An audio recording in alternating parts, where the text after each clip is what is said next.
Welcome. Thank you very much for being here. It is my big pleasure to be in person after 2 years. This is the third year that I am helping Sarajevo Film Festival and Documentary Campus moderate and curate some of these talks. My name is Paula Alvarez Vaccaro. I am probably first and foremost a journalist, and then I was a scriptwriter. I am a scriptwriter and a producer. I have a company called Pinball London in the UK, and it is my absolute pleasure and honor to be here today with Brian Newman, the CEO of Subgenre Media in the US, Danielle Turkov-Wilson, she's the founder and CEO of Think Film Impact Production, a company based in the UK and also in Brussels, Sarah Moses, founder and CEO of Together Films, also based in the UK, and Patricia Finneran, the executive director of Story Matters in the US. So we are here today to talk about who will pay for social impact films. It's a bit of a provocation as a title, but actually it's a good way to tell you that we as people who work in the social impact space have been thinking not only how are we going to do our campaigns better or more effectively, but also how are we going to continue making them while making this space, this arena, a bit more sustainable. Because it's been many, many years that we have been talking about how little money there is, how much we struggle to get our campaigns funded, how many times we try to do things that we don't manage to do because the ideas are great, but then there's very little resources, especially in Europe, where many times we feel that the field has still some way to grow, and it hasn't probably matured as much as it has matured in places like in the US, where impact producing or social impact films and campaigns have had more injection from foundations and from many other points that our panelists are going to discuss today. So I want to kick off with Danielle, who has actually created a space that is really important for social impact films, which is the combination of campaigning and taking those films to policymakers and people in Brussels, as we call it, so the European Union, how we're going to change laws and policies in this bigger umbrella for law in Europe. Danielle, maybe you want to tell us a bit about how you started and where are you these days with your company and how do you work in that space and how did you find those resources so far? Well, first of all, I want to say thank you very much for having me here today. And I'd love to just say it's nice to feel like I'm not a Gentile in the room. Look how many people are here. We have some impact supporters and haters, but at least you're listening, and that's super exciting for me. So I want to say thank you to everybody who's sitting here and willing to take a listen. How did I decide to do this weird intersection at Think Film, which is, I would say that we are essentially like an Accenture or Deloitte of the film industry. We are strategists with policy at the core of our strategy. That sounds really weird and boring, but if you know anything about these consultants, what they do is they optimize your products. And essentially at Think Film, we look at partnerships and policies that are coming or have just been started that will elevate a narrative, whether that's development, production, distribution. So I think the reason I started this, by the way, is about 10 years ago, I landed in Brussels and I ended up working for the President of the European Parliament. And as I told you earlier, I am a girl from a council estate who had no contacts in politics and no contacts in the film world. I find myself working with the President, and now I find myself working with A-list films, as well as the films that matter most to me, which is the ones that change the world. So I think it's really important to say that policy is not always politics. And I think people think, oh God, policy. You're going to tell me that we need to encourage voters, or we need to use my film to change some kind of, I don't know, a major political item on the agenda. All of you have been making films, if you are in this room making films, right, that have changed the world for generations. What's actually different is how impact is used in the industry. And you talked about something that's, I think, really crucial, which is we've always looked at impact as some kind of add-on, an extra, some kind of benefit, a social dimension that has no monetary value. Well, just in 2020, the impact investment market was worth $715 billion globally. So if you're not tapping into impact money, then you're not tapping into a massive market. Of that, $360 billion is being spent by millennials and Generation Z. They are consumers demanding two core things: ethical, authentic content and really, if I remember correctly, responsible filmmaking. So if you're telling me, if anybody in the film industry supply chain, from the big studios to the people financing films, say impact isn't making money, it really is. And policies, whether they are now or they're upcoming, they can almost place your film the way you want it or not. And if you don't know about that, you don't know how to create the narrative and own the story that you're telling. If you're making a film about PFAS, then you need to know what the European Union is doing with chemicals. And that's a big feature film. If you're working on artificial intelligence, you need to know what's coming. And that's essentially our intersection, that piece of trying to understand that well to know our market. Thank you. Sarah, I was thinking while she was talking about that, and I thought how amazing is that Sarah has been at that intersection between sort of Europe, UK, US, seeing how all those avenues connect. What do you feel about what Danielle said about we are in a moment of there is a lot of money for social impact?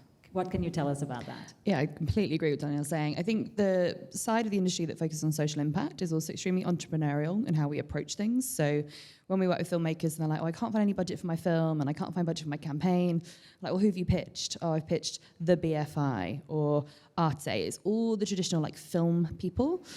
It's like, that is like less than 1% of the money in the world, probably less than 0.01% of money in the world. And actually there are so many other diversified areas of funding that you can reach out to. So in the traditional sort of impact landscape where me and Tricia worked a lot is in the foundation space, so private foundations, philanthropists, individual donors. Myself and Brian work a lot with brand funders. There's a whole different collection of money that is available when you step outside the very specific film funding routes. And that can be complemented with the existing film finance that you're getting in. So the impact investment market is absolutely booming. With the announcement of the Inflation Act in the US last week and its investment in climate, there was a massive spike in VCs in the US wanting to invest in climate solutions across the country. So it's like when government announces policy, then the private investment sector also comes in.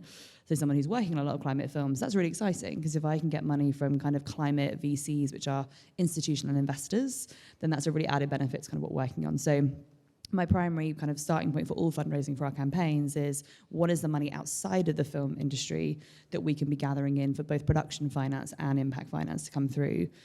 And the delivery of sort of return to those funders, sometimes it is a revenue return on investment. We talk a lot about ROI because it can amplify and increase the commercial performance of your film quite often. But for these kind of funders, it's more the impact potential of what it's delivering. So they could give 100 grand to Greenpeace, they could give 100 grand to you. What are you going to get them if you have a film that opens at a major festival like Sundance, has an Oscars campaign running through 18 months? You're getting them a lot of eyeballs, a lot of attention, a lot of press attention, which some of their existing grantees doesn't give them necessarily. So a film can kind of elevate the performance of that money in addition to potentially getting a return on investment if it is investment. And for those who might not have worked in this space before, there are impact investors who want a return on their funds. They give you 100, they want 100 back. But there are plenty of also grantors, non-recoupable funding, where they give you 100, they never want that money back, they just want you to be seen doing good with that money. And understanding those differences between investment, recoupable and non-recoupable, is really important. I was going to go to you, Tricia, because it made me think, Sarah is talking about VC, Oscars, Sundance. It resonates in my head, like a lot of European filmmakers are going to be thinking, and where am I in that picture? And it made me think of your panel at CPH Dot this year, where you were talking about the US, but also how we crisscross into Europe. Maybe. I guess thinking about this, I just am thinking about there are lots of films that never get the Oscar campaign, that never get this big money, and this notion of a multi-billion-dollar impact investing market is exciting, and I totally get it. But I guess as an individual filmmaker, if you have a film and you're thinking, how am I going to get some funding for my campaign? It's really about how am I going to get some money to support my film going out in the world beyond the transactional distribution of, a broadcaster or a streaming partner or whatever. So I would also think about it in a much more sort of grassroots up way, because a lot of my background's more working with nonprofit media arts organizations, working at the grassroots level, which is where ultimately like the rubber hits the road or whatever. It's like where it really happens and where filmmakers travel around a country or a region and show their film and talk with people and have conversations that really matter. And when you think about it from that direction, I think the stance is different than, and this is important, when you're funding your film, it's transactional and you're like, give me money for my film, and it's a scarcity model. I think for impact, it's not a scarcity model, it's a collaborative model. It's a we agree on something. I'm going to somebody that's already working on this issue. We see the world in the same way, and my film is a tool for you as a partner. So it's about partnership and collaboration, and often funding will come from funders that are already funding some of the partner organizations with whom you work. So sometimes the money doesn't come exactly the way you think it's going to. I did an educational film, and lots of the money actually went to an educational company that did a lot of the resources around the film, but that was then available as part of the film. So you have to be innovative in how you think about it. You have to be strategic, and also really think about who are the leaders in the space in terms of the issue that you're working on. Make friends with them and figure out and really think about what can my film do for them. And that's really important. So I think about stance. I want to bring Brian into that bit, and I'm coming back. Because while you were talking, I was thinking what Tricia is talking about, breaking those walls and thinking, and Sarah also said, think outside the film money, the traditional film money, and think a bit more about those allies, those companies, those organizations that have something to do with your film. I was thinking, Brian, you have also done that with brands, and that is almost like a bad word, right? Many times. Yeah. I come from a nonprofit film festival type world, just like Tricia does, and so when I first started working with brands, everyone I knew thought it was crazy. But if you think about it, just as you were saying, Danielle, brands realize that their biggest consumer group are looking for more genuine, true reactions to what's happening in the world. And a lot of these brands want to be able to signal that they care about that too. And they're learning that the best way they can do that is by supporting documentary films. So I work with major corporations that are big brands, things like Unilever, P&G, Mars, in the US, a company called REI that sells outdoor like camping equipment like Patagonia, North Face. And all of these companies are investing in and sponsoring and donating. It's a different mix of types of money to film campaigns. And sometimes they're fully financing the films. Other times that's not appropriate for the film for it to be funded completely by a brand. So they might just be funding the marketing and outreach and impact campaigns. But I've always found that we never have enough money to do all the things we want to do with a film. And so depending on the film you're doing, it can be a great resource, not just to get financing, but also brands understand marketing, and no one in the film industry really gets marketing whatsoever. And so they can bring that marketing expertise and their connection to usually millions of customers that they can let know about the issue that you're working on.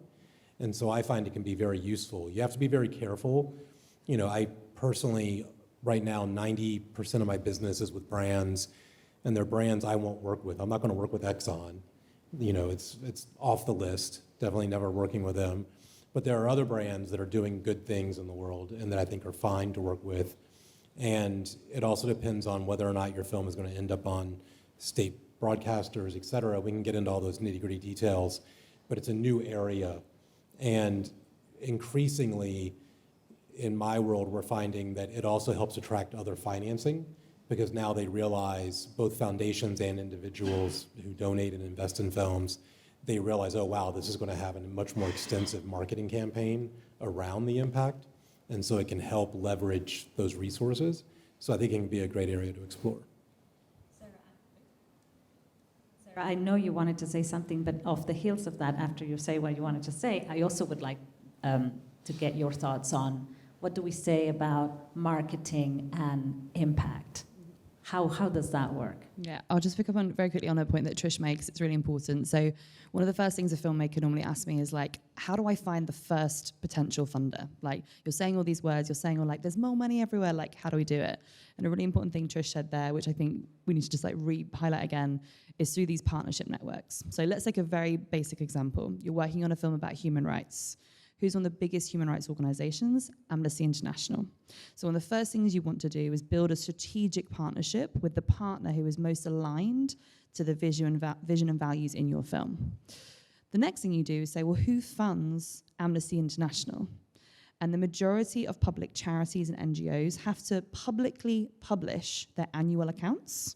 This is like a general fact of the world. So if you go on their website and you say, okay, look for the annual return of X charity, you can download the PDF, and it's literally a list. It's like, this year we receive funding from these 22 different foundations.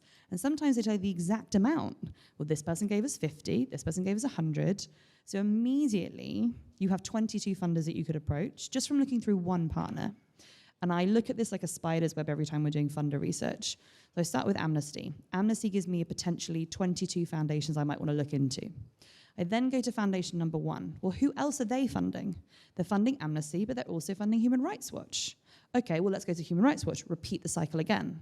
Who's in their annual report? So within about an hour, I can map out potentially 15 different partner organizations that might be marketing partnerships, might be speaking partnerships, might be advisory council on what the film is about. But I may already have like 50 funders, and I've not spent more than an hour and a half of research so far. I don't know if any of those funders will actually give me any money yet, but in an hour and a half, I've already got a list of potentially 50 funders to look to. So it's a really important point George is making, is that having really authentic and solid relationships with those partners is the easiest form of research to potentially find a funder to work with. So it's not like the information's hidden. It's not like we have secret address books. I mean, we all do have secret address books, but they're not. Like, it's mainly public information. Like, you can find this information very clearly. So start with the partnership network. Who is your best ally? Download their annual accounts. Who is funding them? And then start making that list and go back and forth. Who's the funder? Who else are they funding? Okay, well, who else are they working with? Go repeat it again and again. And then the second thing was around fundable assets. So Trish mentioned educational packs. You've got travel. You've got speaking engagements. So when you go to the funder, they may not be interested in production finance. Some of them will, some of them won't. If they're not interested in production finance for your film, but they're willing to fund part of your campaign, think about what fundable asset you could offer them. So I would like to tour this film to 100 schools. I need an educational screening guide. This is a report that we'll give to all the teachers so they can teach about this issue in their school. I would like to appear at 50 film festivals. That's flights, that's accommodation, that's travel. So you want to give them the most easy to understand list of line items, which they can go, well, if it was Amnesty, we would pay for them to go to conferences. So I totally get it. Yes, I will approve your travel line. You want to make it as easy as possible for them to understand what are you asking them to do as it goes out. To your question on marketing and impact. Can I just, I was going to say, I agree with you on the looking up for partners. The other thing is, if you think that you're going to contact your partners and just say, hey, here's my film, can you help me out? You're really not going to get anywhere. These people have no time. They've worked in that organization, if not in that one specifically, in the NGO world for more than 15, 20 years often. You have to come with the ideas. Show them how you're going to empower their work. If you've got a really solid idea of how to get it out there, why it's of value to them, they go to their investor networks and they can do the work for you. If you go with no ideas and say, I have an amazing film, they'll say, thanks very much, I don't need any more work on my plate. So you really have to go with not just the strategy on how to get the money, but the strategy on why it's worth their time and the ideas that you give them, right? The other thing is, you're probably thinking, like Sarah said, where'd you get the money? Well, yes, foundations. But if you ask for that money from your film institutes, from Creative Europe, from public funds, if you demand it as creatives because you understand the value it's bringing to your process, you'll get that money. At some point. At some point, Maybe in the future. but we've had it from Sweden. Creative Europe's created impact lines. We've got public broadcasters making commitments. If it's not just these 5 people here asking, if it's hundreds of us, it will change. Absolutely. And I think that is super important. You have to know what your money for impact is, so you know when you ask for it, maybe you put it as a line in your film. That's actually what what Danielle was talking about just before in terms of broadcasters. Like, they're listening to these demands more and more, and I think the more people who ask for it, the more they will need to reply in a European landscape, let's say. But I just want to go back to the marketing and impact, because many times is this social impact, or are we talking about some sort of enhanced, glorified marketing way? So it's quite a blurred line. There are firm divisions, but there are also things that are very, very close together. So if you think about the traditional definition of marketing, it is to identify your consumer, engage them to a call to action, to a point of conversion. So traditional marketing is, here is a trailer, this film out is in cinema, buy your ticket for Friday. That is a classic marketing trait. Tell them about the product, you get them to convert. In impact world, we're doing the same methodology, but our point of conversion might not necessarily be commercial. So we might tell you about an issue, inform you about what's happening, and I want you to sign a petition.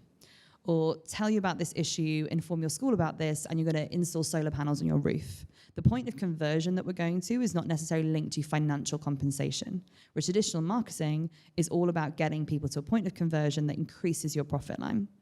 And with impact, you can do both. You can have impactful campaigns that elevate your theatrical box office.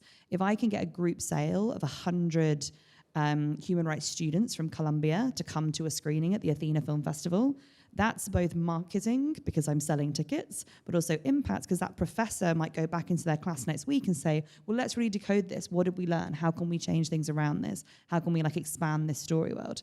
So marketing and impact the processes are very similar, but the end result of conversion, is it just simply around monetary return, or is it around something of a bigger impact goal? That's the bit that is the differentiation. But when I look at my day-to-day, I'm spending hours making social media graphics. I'm doing copywriting all the time. I'm speaking with marketing partners, which on one project, if you're a Star Wars film, might be a Nestle chocolate bar, and an impact film might be Amnesty International. We're still building relationships, we're still building materials, but our point of conversion is for something more than just profit. How is that from your foundation vision and from your branding vision, let's say? I would like to hear, how does it differ, the idea of marketing and impact? I think that when I think about writing grant proposals and then grant reports to foundations, following on what you said, the activities of doing marketing are the same, but measuring impact, how do we measure impact? So one of the easy ways you measure impact is just the old eyeballs, like reach, how many people, engagement, what did they do, influence, how influential were they, did they participate? So you can measure things like that, but if you're looking at a problem that's a long-term problem, it's happening, civil rights in America, you can go from 1965 to now, and how have we done, right? So some problems are going to change slowly over time. So your film is like a little push along the way towards that change. And a foundation, a really savvy funder that really understands the issue that you're working on, knows that your film is part of that, right? Like any climate film. There's tons of climate films. Which one matters? They all matter a little bit. So what I would say, the tricky bit when you're reporting back to a foundation is to be clear about expectations and really think through some specifics. Sometimes there's some specific things that have nothing to do with marketing, like getting the film in front of the president of the European Union, if that's the person. So sometimes it's something very specific and very targeted that's a plus. You want to do that too, and you still want to do this sort of big, broad reach because frankly, you made the film and you want a lot of people to see it, right? Just to add to that though, to get in that room, there still needs to be a general awareness of a project to get you in those spaces where it might be many times, but in that way. But yeah, the marketing might be to a single human. I've still got to convince them. I've still got to get their attention. So it's still a form of kind of encouragement. Just one fact, which is when we did that, we got 85 million press impressions. One meeting with one protagonist, one film with one president. That's more than any marketing agency could ever have achieved. The issue killed it. Yeah. We smashed it because of that. Of course. And those conversations in spaces where marketing is the biggest word, how do they perceive social impact and the crossing comes this way, let's say? Yeah, I think it's very similar. At the end of the day, most brands, they want to see a broad reach, which is the marketing part. And we all need that too, because we want people to know about the issues in our film. But what really matters is when you get someone to then take an action and do something as a result of seeing your film. And not enough people are thinking about that very fully. But when you can do that, when you can point to hundreds of thousands or millions of petitions being signed, or someone actually stopping a project that a film was about that you were trying to have an action on, that is also something that brands like as well, because it shows that they actually moved the needle and did something, and they can point to that to their bosses and get more money to do it again. So I think it's very mission aligned usually, and it overlaps, because at the same time, you have to remember that of all the people who watch your movie, some are never going to take that action. That's like probably 1% of the people. You're going to have a much larger number that's closer to 90% that are just hearing about something for the first time, where you're activating the base that knows a little bit about climate change, but they don't know about a specific sub-issue within climate change. That's where brands can really help the most, because they can just increase people's awareness of it. But as you get more and more of those total people, that 1% of them that actually end up doing something becomes a larger number. And so that's what really matters for the impact piece later on. And that's what I try to stay focused on. And to be honest, a lot of it's people like us and filmmakers as producers educating your partners what impact really means. Because a lot of times they'll think it just means, oh, we sold it to Netflix. That was a big impact. We sold it to Netflix. That means nothing, because you're stuck in a queue with millions of other movies that maybe no one's ever going to see. The impact is when someone actually watches your movie, tells someone else, and then the friend of that someone else hears about it, and then they take an action on doing something. That's what you really want to focus on, is the audience of your audience who then does something. Thank you, that's great. I just want to bring it back a bit to Europe and how we have this format of the sales agent and the distributor. And a lot of what we're talking about sort of feels like it steps on the toes of those traditional activities.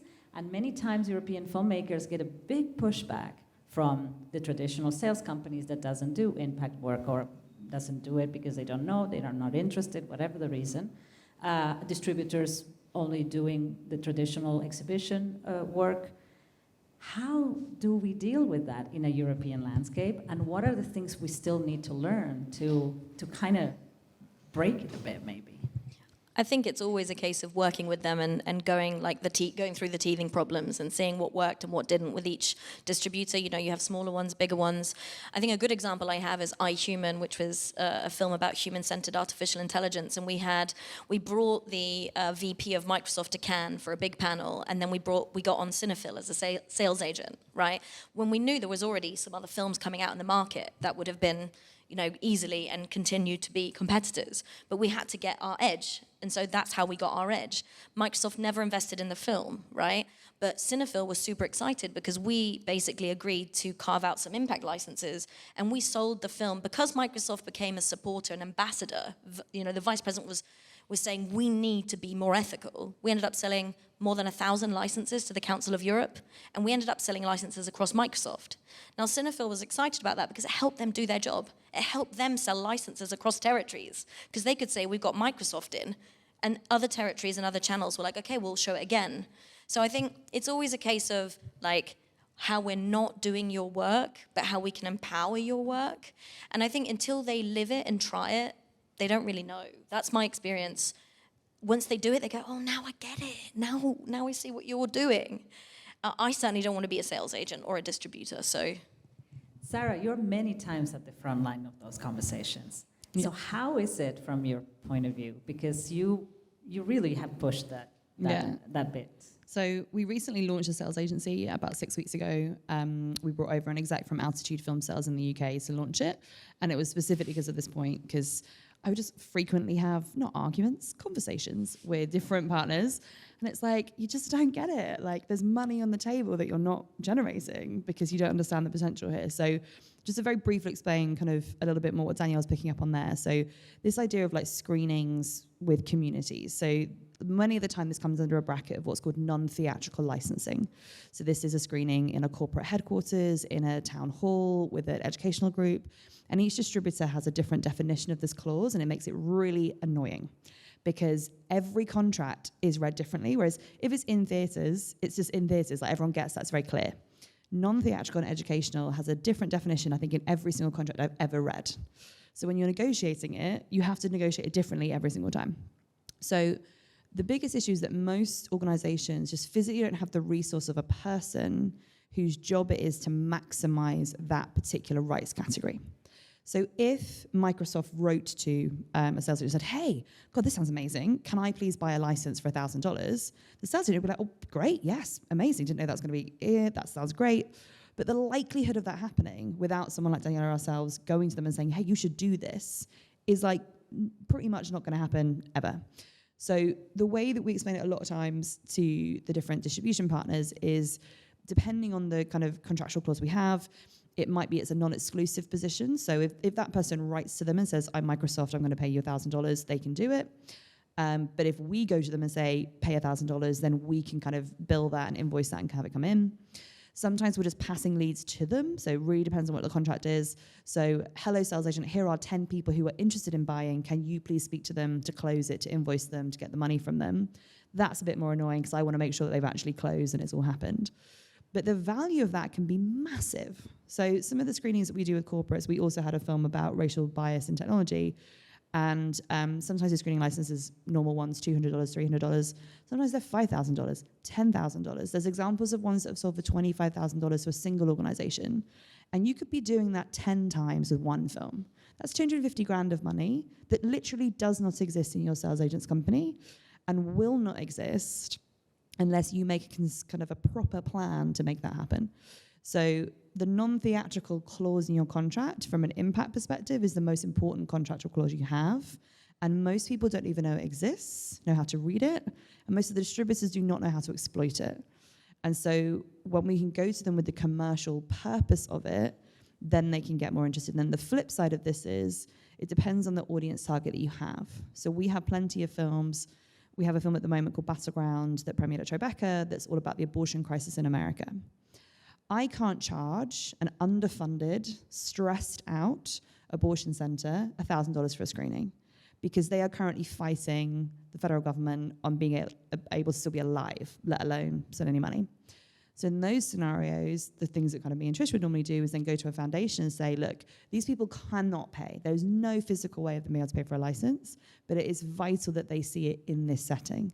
So will you, foundational philanthropists, pay on behalf of 100 abortion centers across the US? And that's exactly what we're fundraising for at the moment. So understanding the commerciality of your different target audiences is really key. Because normally in all sort of like business training for film, we're constantly just saying, well, who's the audience going to buy a ticket? We're only focusing on the people who have the ability to pay. But in an impact campaign, we want to know who needs to see it, but may not necessarily have the funds to pay for it. And that's where you have to be savvy with your fundraising. And by the way, those 100 organizations have, 10 million people as viewers and audience on social media. So your investment is going to have that, viewership. And a film is a highly crafted product, let's call it. It's a piece of the work of art. It's filmmakers doing this for years. And you are not a marketing device in this case alone. You are really offering something very highly crafted and put out into audiences with festivals as well. So your advantage is enormous as filmmakers of what is the value of your film in that landscape.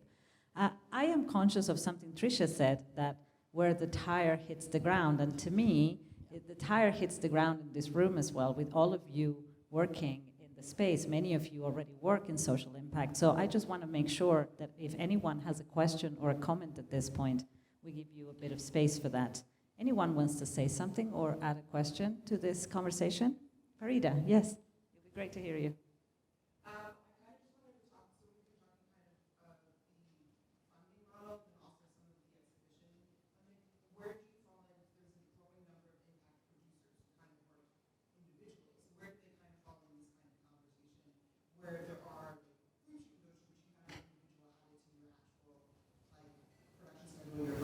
Yeah, that's a great question. Can I just repeat it for the microphone to make sure everybody gets it? So Farida is commenting, we are talking about funding and distribution, and she's saying there's a growing number of individual impact producers, and where do they fit, would it be, in this model?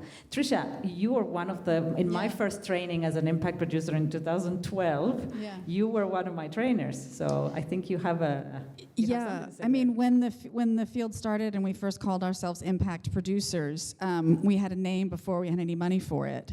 And now there's the Global Impact Producers Assembly, and there's this sort of growing group of global impact producers and companies that are up and running and fully functioning companies. In the US, I would say we had a moment where it was really big and there was a lot of funding for it, and now there's more.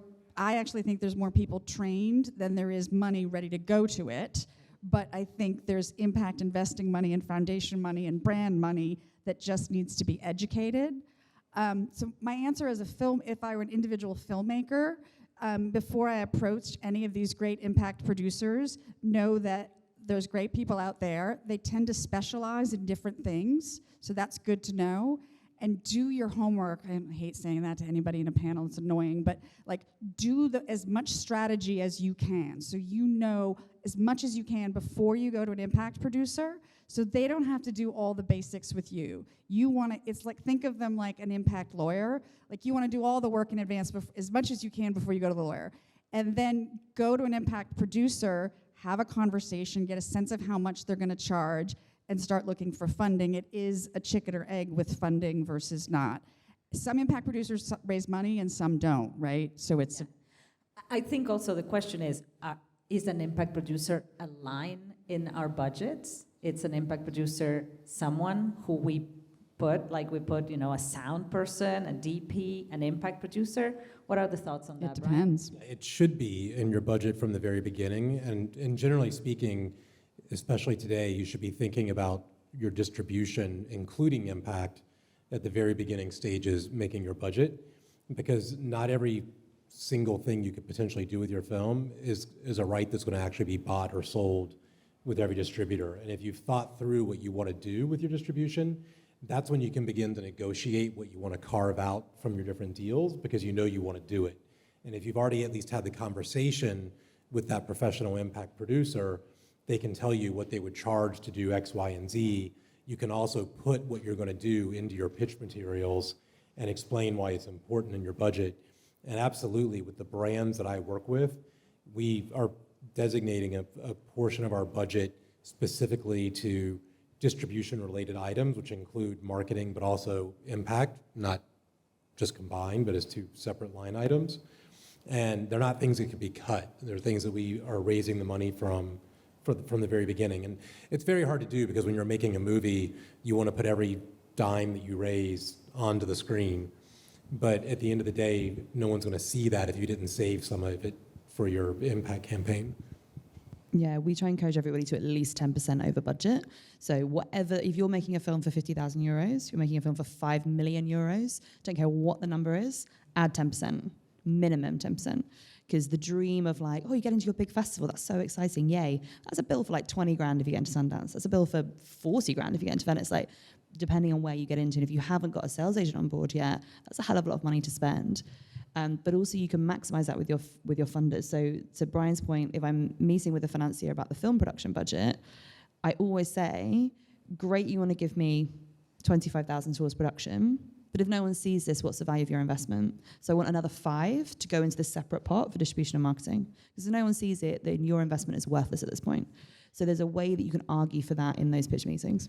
Danielle. I was just going to say that what we're all saying here is how professional impact producers are. And we are not recognized on the Guild, we are not recognized in the industry, we are often not credited, and we're often not even recognized in the awards. The Grammys even have a social merit award these days, and I'm going to put the dream out there. The dream out there is that we are recognized in the film industry for the profession that we bring. That merits an applause. Absolutely. And I want to say, yes, Trisha, please. I'm going to disagree with you on one point. I'm not sure about including impact distribution in the budget for the film, because it becomes part of the deliverables. And if you're a producer and you're owning a percentage of it, it has to do with equity ownership. And I feel like there's a deliverable to create the film as a finished entity. And then you sell it, right? It's a thing. It's an artistic deliverable. The distribution, the impact distribution, if we put all of the impact distribution money into the budget for the film, it needs to be separate, because I've worked on films where the impact campaign got more money over time and was $1 million campaign. They didn't want to have a $2 million budget for the film. So yes, and I think it depends. Yeah. It's like the budget for distribution on any other territory. When you have your film, you do deliverables, period, the first masters, that's it. But you don't incorporate all the distribution deliverables for the 100 territories that potentially you can sell your film to. It kind of, that's the diversion that you're saying. Yes, that probably is very true. Danielle, you had a thing? Oh, sorry.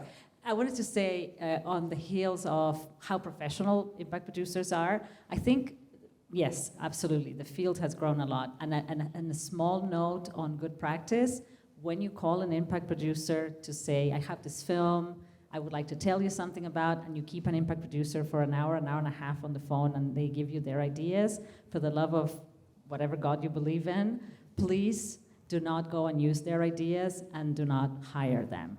Even if you can hire them for whatever you have, try to keep it honest, because unless we do it like that, we're never going to achieve real equity in the field. I mean, a lot of impact producers are very generous at telling you what they think they will do with the film and share their ideas, and they understand you may not have the budget yet, but maybe if they believe in your film, they will help you fundraise, or they will say, maybe I will charge you X and Y and Z. Have those conversations as early as you can.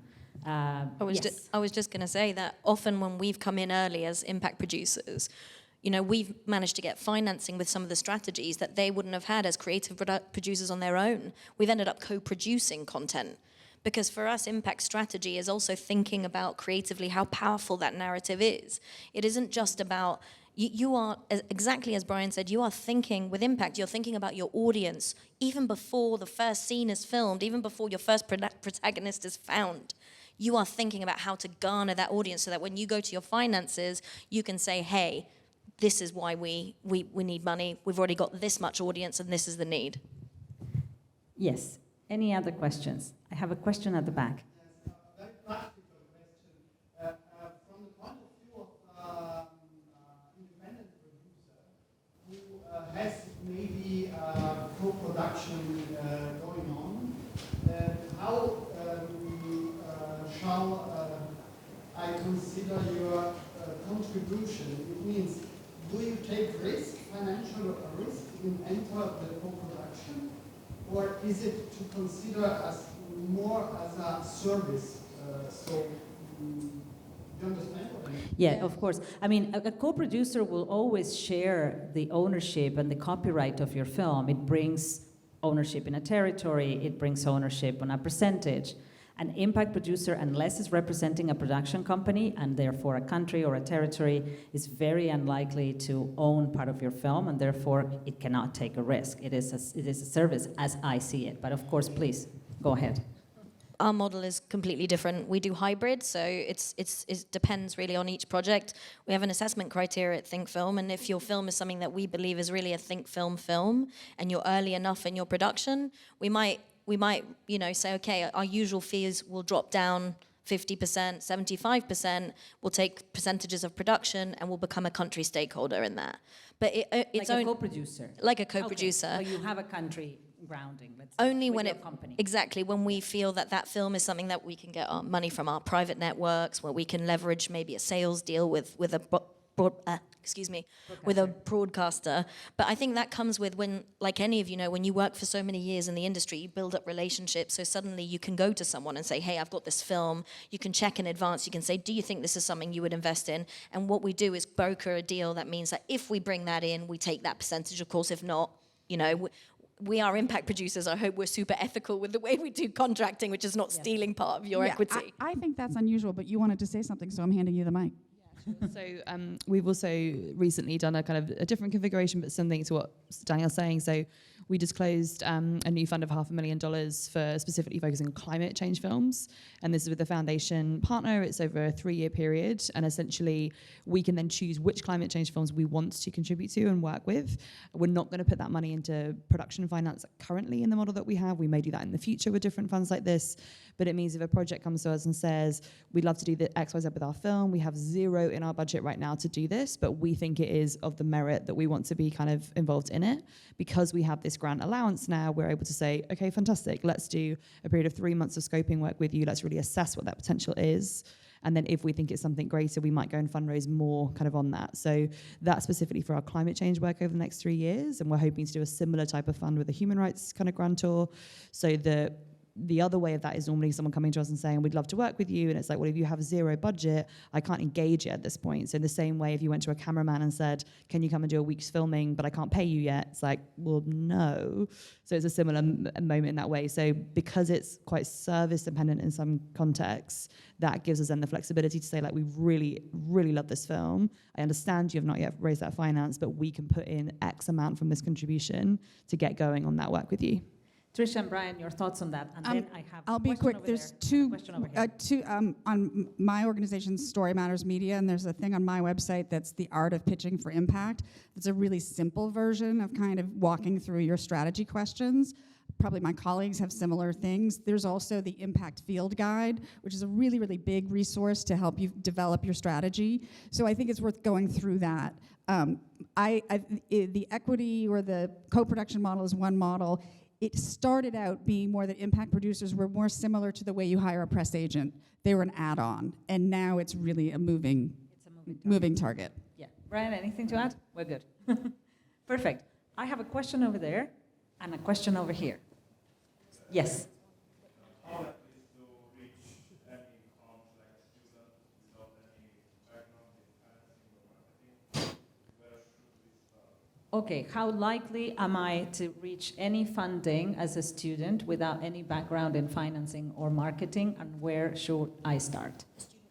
A student of film, I would assume. Okay. Yes, of film. Yeah, the usual thing is to try to find a really good seasoned producer who can work with you. And so your first task is just to make your good movie with the resources you have. Oftentimes it can also be friends and family. Usually your first investors are people who know you and they're really investing in you and your future. It might just be $10 US, but it's something towards your film. But what you should really be doing is going to places like this, at this film festival, other festivals and markets, and trying to get to know the producers that are very prolific in this field, because they usually are the ones that understand how to navigate this crazy system, because it's something they usually don't teach you in film school, and you start to learn it as you get out into the field, and usually just finding that first producer, finding your first couple producers is your number one task as a student, so that they can help you find the money.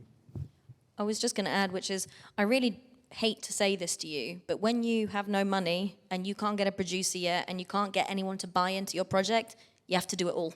Because in the film industry, sadly, that's how it is. You have to get out there, pitch your story, do it yourself, know the financing, even if on a basic level. Because if someone sees that in you, they believe you, they'll champion you, and you'll get that producer. I've just felt like it's been like that. It's been a rocky road, and I've luckily now got people to help me, but at the beginning I had to do it all. Does it work? Good. So I have a question in the front row. What's your opinion on seeking government or BFI funding, for example, in the UK for projects? Would you recommend it? For social impact? Yeah. What is our opinion for social impact films from the BFI, Sarah Moses? As not a representative of the BFI.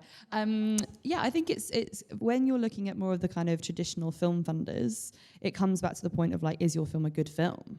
Because what their assessment criteria will start with is what's the narrative, who are the contributors, what's the script, is this a compelling film that feels like a piece of art and work that needs to come out in the world? The secondary lens will be what's its impactful nature on the world itself. So if it happens to be about human rights or climate change, it's great. And that sort of comes back to probably also where me and Danielle are probably in our spaces at the moment. that we would now, I think actually everyone on this panel, we would now work on what we probably call like the premium end of sort of impact content. Whereas at the start of all of our careers, we may have worked on projects we wouldn't say maybe were the strongest films, but they had a really good heart to them. And so the traditional film financiers are going to start with what is the quality of that narrative, the quality of the film. And if it happens to have something about impact in it, then that's an added benefit for them, but it won't necessarily change their assessment criteria. Whereas when you flip to the foundation side and the kind of philanthropist side, they're going to start with their assessment on what is the purpose of this film in the world and what is its mission. And a film that maybe would have only been rated 75 out of a criteria from the BFI and wouldn't get you funding from there, that might be enough to get you funding from a non-traditional source. So it always comes down, I think all of us would agree, make the best film possible, because that will increase your potential of funding all the time. Some of the traditional film funders don't have a social impact space for funding, but they could fund a film that, as Sarah says, is a great film that has social impact potential. So then you could be going to all those other avenues. Brian? I would just add, though, that as an industry, we all need to be doing our part to lobby and push for more funding for state broadcasters, because the big streamers and the brands that I work for are not going to be funding the most hard-hitting work that usually has been the remit of the public broadcasters. And if you look at what Netflix and Hulu want, they want big celebrity-driven things. They want investigative documentaries that are about true crime. They want food and reality shows, and not the things that a lot of us are trying to make. And as more and more governments are cutting public broadcasting, it's going to go away if we don't start really pushing politically to keep it. Absolutely. I was just going to say that, to be honest, like a lot of these film funds, they're also gatekeepers, and I'm going to be really honest about that. Someone like me, who's British, has never ever received a single award from the BFI, and I'm going to say that really directly here today. All the films I've worked on, all the talent I've brought in, all of the projects I've ever submitted. As a Brit who's never received a single penny from her government, who's done more impact around the world to put people first, I think, than many, I find it shocking that our national film funds don't address how some people are striving to tell those stories that change the world, but yet never get any support financially. So I found another way in, but I think it's important to say it is possible. You don't need them, but I would love them to do it. Absolutely, and I think that we are past that moment where we think that the national funders are tastemakers. They are really gatekeepers. And you may have a door closed here, but loads of doors will open somewhere else because of your persistence and your drive and your stubbornness. And I'm with you, Danielle. 23 applications, 0 support. 22 years as a producer, so I know what you're talking about. Can I give a tiny bit of love for the BFI, though, because they are also nice in many respects. They are awesome, I agree. Yeah, they did give us support for the release of Unrest in the UK market, which was really pivotal for that film. So Unrest was a film by Jennifer Breyer that premiered at Sundance in 2017 about herself living with chronic fatigue syndrome. And we released that in the UK market with a UK distributor. We had funding from the Sundance Distribution Fund, and then we matched that funding with BFI funding. And specifically because it was around access to audiences who may have had some disability. So it was everything from, we had cinemas getting additional blankets because people with CSS get cold in air-conditioned rooms. We had a VR exhibition about the experience of living with CFS. So their commitment to the P&A costs for that distribution fund, it was specifically a traditional distribution pot of funding we spent on impact initiatives. P&A doesn't go to the producers, though. We were the distributor. Exactly. Yeah. We had films that have been supported on that front, but impact producing as a line of film budgeting. And I should also correct that I did receive money from BFI inadvertently, just in case there's any politics happening here. We still love you, BFI. I once worked on a Ken Loach film for E1, and E1 gave the BFI money. So sales and distributors do get more, because it's a bit more automatic. I don't want to forget the question over here.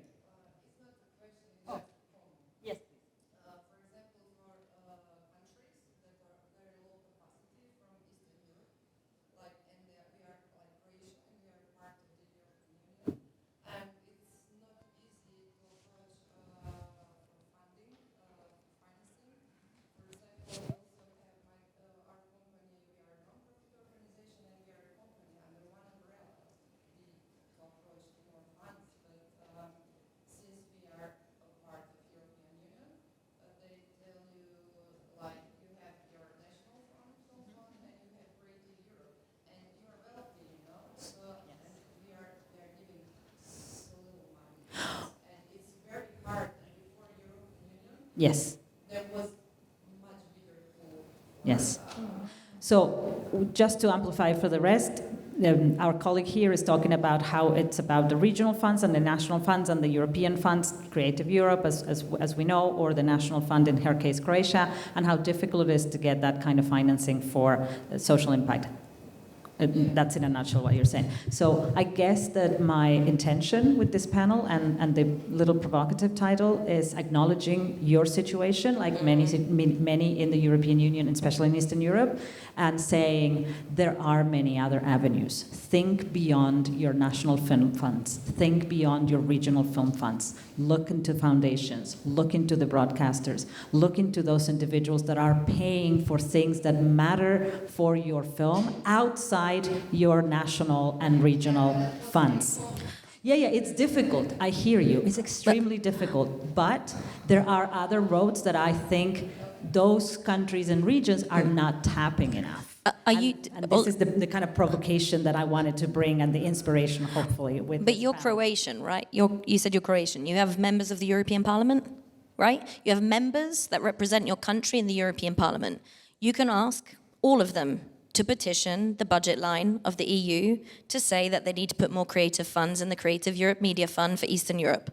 And if they petition it, they have to debate it. And if they debate it, they have to prove that more money is going to other countries than your country. Make it public, make it political, make a change. The other thing I'd add as well is this is where the non-traditional funding kind of remit can be quite helpful. So we run the impact campaigns for Patagonia across Europe, and one of our campaigns with them was a film called Blue Hearts, which was a 42-minute film, very strange length for a release, but it was about the river systems in the Eastern Europe kind of region, looking at dams in rivers across Montenegro, Bosnia, Macedonia, and kind of all of that region. So we were doing a European-wide campaign. We screened the film in 22 different countries in 13 different languages, and Patagonia paid for the entire film and the entire release of the film. And it was specifically focusing on that region because they, as an organization, give grants to around 500 charities, NGOs across Europe, and they realized that many of their environmental charities were all focusing on this issue of river systems in Eastern Europe and the impact of flooding one town and droughting another with dams, hydropower dams going in. So that was a very local, regional kind of issue that was being focused on. It was fully financed by them because they wanted to support. There was about 12 different NGOs already funding in the region across Bosnia, Macedonia, other kind of areas, and they fully paid for the campaign. And it was calling on banks across Europe and especially in Germany to definance these hydropower plants because it was causing so much environmental devastation. And it was a huge campaign. So that's a really clear example where we were working with like the head of marketing in the Netherlands office of Patagonia, but actually working on a very localized Eastern European campaign that was fully financed by a brand and fully embraced by many organizations in the region. We had a screening where the film was projected onto a dam and people canoed up the river and like sat in a canoe watching. So you could be quite experimental with actually how the film was played. And then it played in around 30 different film festivals across the region. So that for me is like a really great example where when you can find the brand alliance or a foundation alliance who fully is passionate about that issue in a particular region, they, because of the region it was in, they paid for translations into every language that was spoken in Eastern Europe, so the film could be seen and understood here. And that's a brand where if you looked on the face of it, it's like huge in Germany, huge in France, huge in UK, but they wanted to commit to this area. I am being told we have to kill this conversation, unfortunately. If there is something that both Trisha and Brian can say very quickly, I think. I just want to, handing it over to Brian, I think one of the things about brands and one of the things about impact funding, it's going towards certain kinds of issues. Climate is huge, environment is huge, healthcare, some issues you're never going to get. Peace and security and arms control, you're not going to get brand money for it. But some other issues. There's some issues that if you're making those kind of films, there's brand money and there's a lot of foundation money for it. So think about that. Thank you. I think you just have to look very broadly at all kinds of funding sources so you can get your film made. And just the bottom line is, if you want to get it made, find a place to find that money, and it's not always the traditional broadcasters. Absolutely. Thank you so much. I feel so honored and inspired by you all every day, and now I hope that you all met them, that you will also be inspired and very grateful to have heard them. Thank you. You've been super generous. Thank you, Paula. Go bother a lot of people now. If I could just steal the mic for a second, we're having a party outside on Industry Terrace. You're all invited, and we would be very, very grateful if you would join us. Thank you. Thank you.